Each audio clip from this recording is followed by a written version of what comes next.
देखिए यह हमारे बेसिक क्लास है। बेसिक क्लास में प्राकृत संख्या किसे कहते हैं?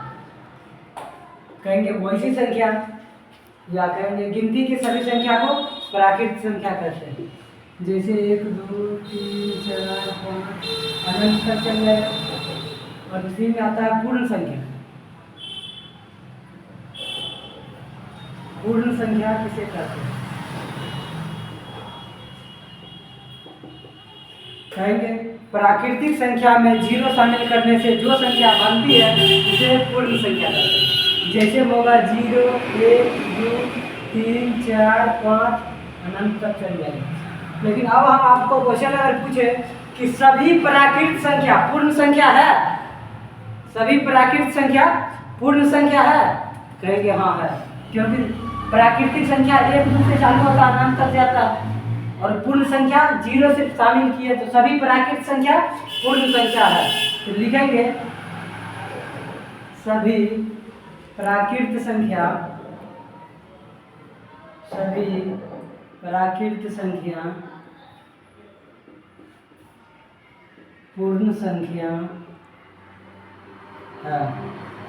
और इसके आगे पूछे अगर सभी पूर्ण संख्या प्राकृत संख्या है, अगला क्वेश्चन है सभी पूर्ण संख्या प्राकृत संख्या है, यहाँ तो हो जाएगा हाँ, क्योंकि सभी प्राकृत संख्या पूर्ण संख्या होता है, लेकिन सभी पूर्ण संख्या प्राकृत संख्या नहीं होता, क्योंकि सभी पूर्ण संख्या क्या है 0 से चालू होता है और अनंत तक जाता है, लेकिन प्राकृतिक संख्या 0 से चालू नहीं होगा। तो अगर कोई क्लास में विद्यार्थी बैठल है, उसको अगर कहेंगे गिनती करने के लिए 0 से गिनती करेगा? कभी 0 से गिनती कर सकता है? 1 2 से गिनती चालू करेगा। रे सही से बैठो। अब देखिए कहेंगे भाज्य संख्या किसे कहते हैं? भाज्य संख्या किसे कहते हैं? तो कहेंगे वैसी संख्या जिसका गुणनफल 2 से अधिक हो उसे भाज्य संख्या कहते हैं। जैसे 4 6 8 10 12 9 अनंत तक ये चल जाएगा। और इसी में अभाज्य संख्या पूछे, कहेंगे वैसी संख्या जिसका गुणनफल सिर्फ 2 हो उसे अभाज्य संख्या कहते हैं। जैसे 2 3 5 7 ये भी अनंत तक चला जाएगा। आप कहेंगे कि सबसे छोटी और सम अभाज्य संख्या कौन सी है? सबसे छोटी और सम अभाज्य संख्या सिर्फ 2, सबसे छोटी है और सम भी है और अभाज्य संख्या भी है। इसीलिए पूछ देगा अगर कोई कि सबसे छोटी सम अभाज्य संख्या कौन सी है, तो 2 है, और सबसे छोटी भाज्य संख्या कौन सी है, तो 4 है। सबसे छोटी भाज्य संख्या 4 होती है। और इसके बाद देखिए आगे आपको अगर पूछ दे कि परिमेय संख्या किसे कहते हैं, पूछेगा परिमेय संख्या किसे कहते हैं?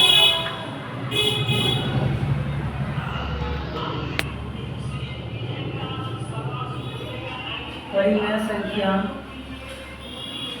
किसे कहते हैं? कहेंगे वैसी संख्या जिसे p/q के रूप में लिखा जाता हो उसे परिमेय संख्या कहते हैं। जैसे हो जाएगा 22/7। और एगो ये देखिए अपरिमेय संख्या किसे कहते हैं? अपरिमेय संख्या किसे कहते हैं? कहेंगे वैसी संख्या जिसे p/q के रूप में नहीं लिखा जाता हो उसे अपरिमेय संख्या कहते हैं।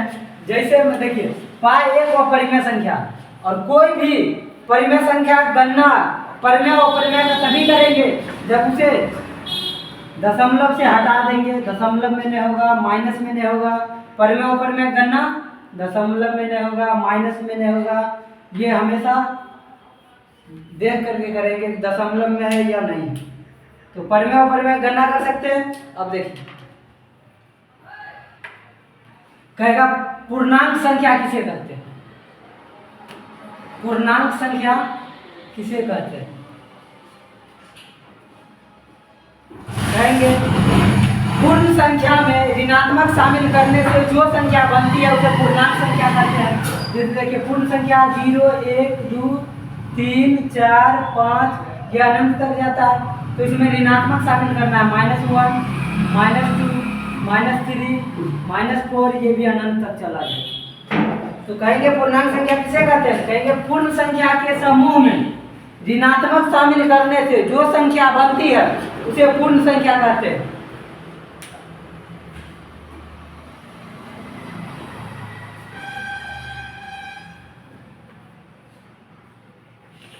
आगे देखिए अभाज्य संख्या कैसे निकालेंगे? तो लिख दे 2 4 6 क्या है अभाज्य संख्या।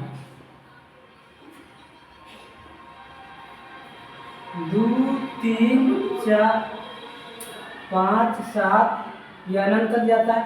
इसको कैसे? 1 गुना 2, ये सिर्फ 1 से कट सकता है और 2 से, और ये 1 से और 3 से, ये सिर्फ 1 और 5 से, इसके अलावा कुछ से कट नहीं सकता, इसीलिए ये अभाज्य संख्या। और भाज्य संख्या देखिए, भाज्य संख्या